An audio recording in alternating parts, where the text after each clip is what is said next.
Hi, so today we're going to be doing the cooling system, and that's the radiator, header tank, associated pipework, and even the washer bottle as well.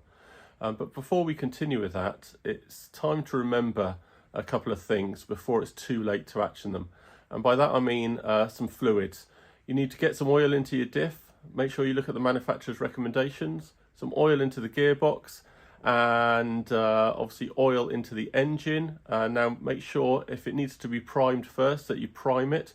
So mine came primed with oil. It's good for nearly a year or so, I'd say, but you know, you want to get some oil around the system so you don't sort of cold start it, and some oil in the reservoir itself, and then some antifreeze and coolant into the radiator because it's a rust inhibitor as well, right?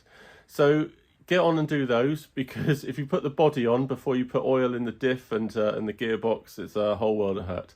Let's see what else I've got going on. So yesterday, as we know, was pretty successful. All the gearboxes in, all nice and level, etc. Good level height there. Loads of space for the fuel pump. I didn't need to be too worried about that. I think I've got a slightly different model or revision of gearbox, so it hasn't got large chunks of metal hanging off the end here. Because last time I just grind a little bit of gusset out, but loads of space there.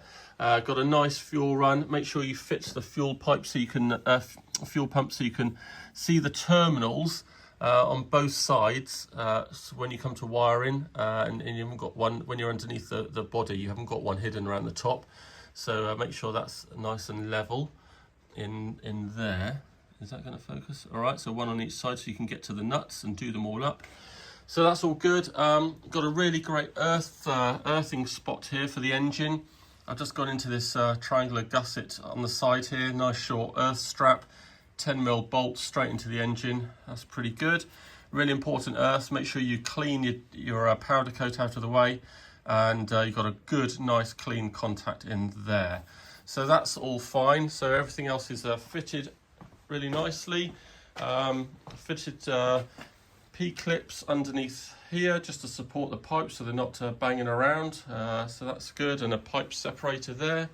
So now we are on to the radiator brackets. Let's get started with that.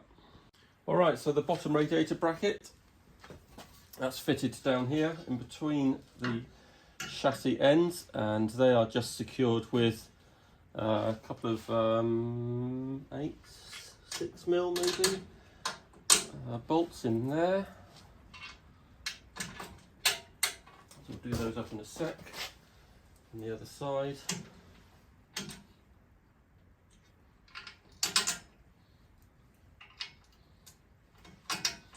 that all fits really nicely. And then we've got the upper radiator bracket. So these are 12mm,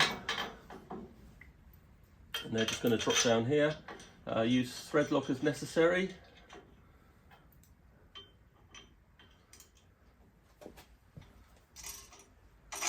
Make sure you clean out the powder coat first. Give yourself half a chance of doing everything up. Alright, so I'm just going to go and buzz those up. One sec. Okay, with those fitted, you've now got to fit the radiator. Now they need to be put onto some rubber fixings here. Now you can make up these rubber fixings dead easy. They're not going to come off. It's a nice tight pipe here and a slightly larger ring of pipe around the pegs at the bottom, just to give some shock absorption. Or you can buy ready-made ones. Rimmer Brothers seem to do a huge range. I don't know what size you need. They're basically called top hats, I think. It's kind of this shape, and obviously you need a larger version of this, and it just slides onto the peg and then will slide into the bottom radiator bracket holes here. So I'm just going to fit this radiator now. You also notice that I sprayed the front. I used Eastwood radiator paint. I think it's a slightly thinner paint, especially for radiators. Just masked it around. There's no need to waste paint around the back of it, because you won't ever see it, but I think through the front, through the nose, it looks a lot better to have a black radiator. So let me just fit this. Okay, so that's all looking nice. It all fitted pretty well. I did just have to tweak this end in about 3 or 4mm, just bend the whole frame in just to meet up with this hole. I guess I could have adjusted the hole itself, but this had enough kind of easy play in it just to bend it forward just a few mil, and now it's all nicely lined up and looking good. So next in the instructions is to fit the header tank, which fits in here with 2 holes, and I've got a washer bottle as well to match the header tank, and that fits in here. So let's see how they line up. Okay, so before fitting this header tank and the accompanying washer bottle, there's a couple of things you need to take into consideration. First thing you need to do is to fill this up with water, put your hand on the bottom and make sure there's no leaks or beads of water just coming out of this weld here. I did have one with the smallest hole, but produced a little puddle every morning, and obviously getting to the fixing holes or realising where the leak is in the first place to take this off and get it fixed is fairly difficult. So check it for leaks, check the washer bottle for leaks as well. Now you have to take into consideration where to place this. You can't just put them close together, etc. You've got the air filter inlet pipe here, whatever that is called. So that's obviously coming out of the centre. The K&N air filter kind of fits on the back here, on the front here. So you need to leave a little bit of space for that. And perhaps it's not the best idea to also move it all the way up to the edge here of the radiator frame, because in the bonnet you have a couple of adjustable gas shocks for keeping the bonnet up, and the fixings come quite close to the side here, or it will make it difficult to work on them and do up the nut on the end. So I am going to just move them in just a touch. I'm going to make sure I leave enough space, make sure this air filter pipe is straight, and mark up some holes to make sure that my header tank and washer bottle are symmetrical, nice and even, and yeah, see where we want to end up fitting them. And there we go. We got our first shiny stuff on the car. So pretty pleased with that. All my holes were accurate. Hopefully the placement will be okay. Just I guess I'm in 6 or 7, 8 mil from the radiator bracket there. Same on the other side. Yeah, we got a little bit of play if necessary, because the air intake pipe will be joined to the radiator, joined to the engine by a silicone hose, and there is some flex in that if necessary, and it's all held in by Jubilee clips, so we can set an angle if necessary. But I think we're all pretty good there. Now the next job in the instructions, before we mess about with the hoses, is putting on the fan. Now they say the fan can be fitted to the radiator either using those push-through fixings, which I don't really agree with, or make up some bracketry.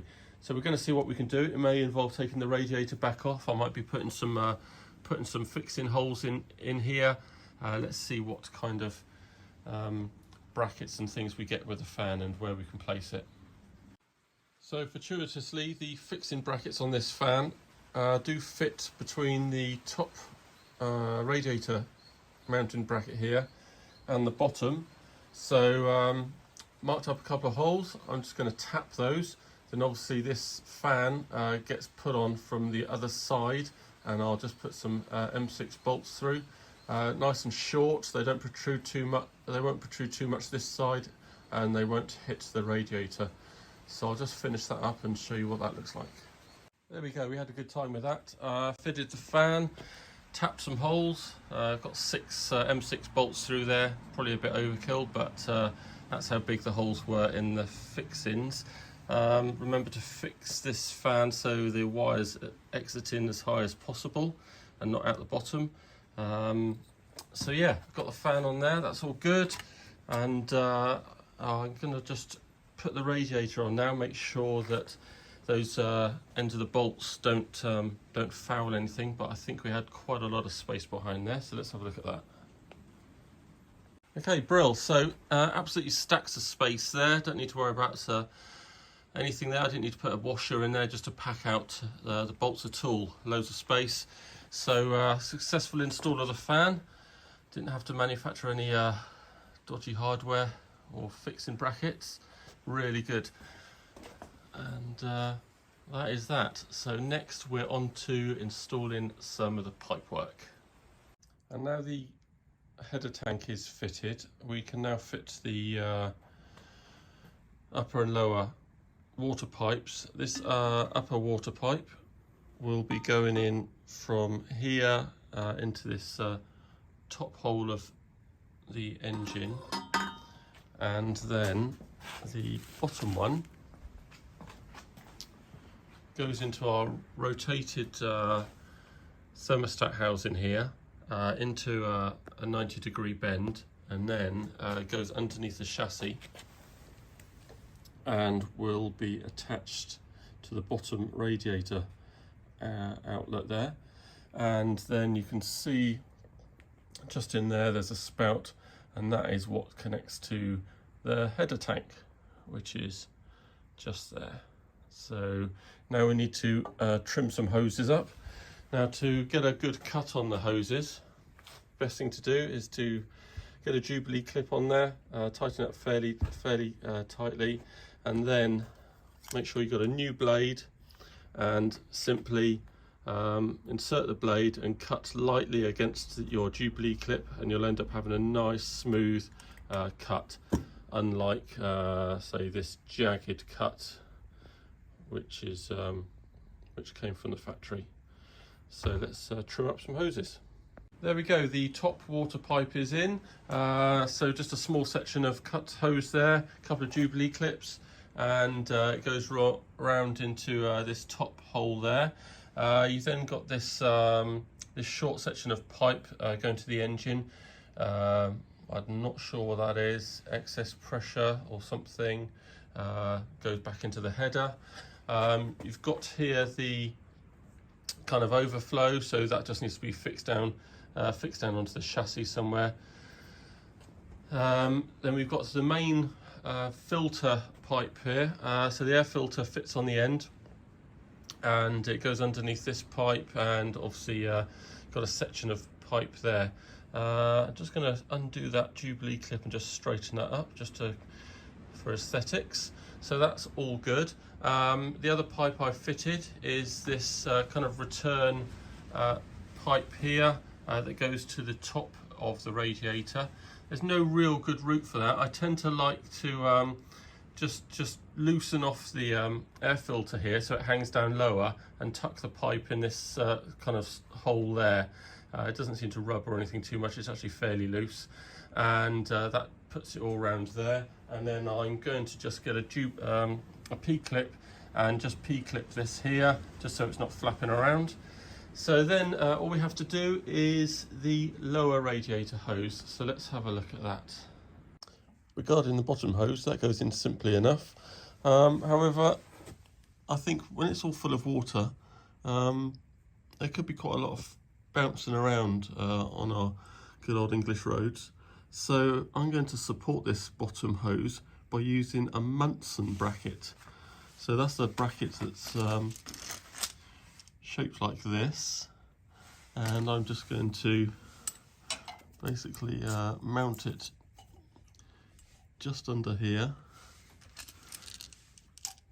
and drill a couple of holes, and then this will support the bottom radiator pipes from bouncing around. I guess they're going to get even heavier, full of liquid, and I'm not sure if kind of 3 Jubilee clips are really going to keep it in place. And there we go, it's now fully installed, nicely supported. So pretty happy with all of that. Got the hose going up there to the header tank, and the other one over here. So that's that. Alright, so that was quite a lot of fun doing the cooling system there. Next up, I think we're going to be doing the heating system, the heater, and first body on. See you again.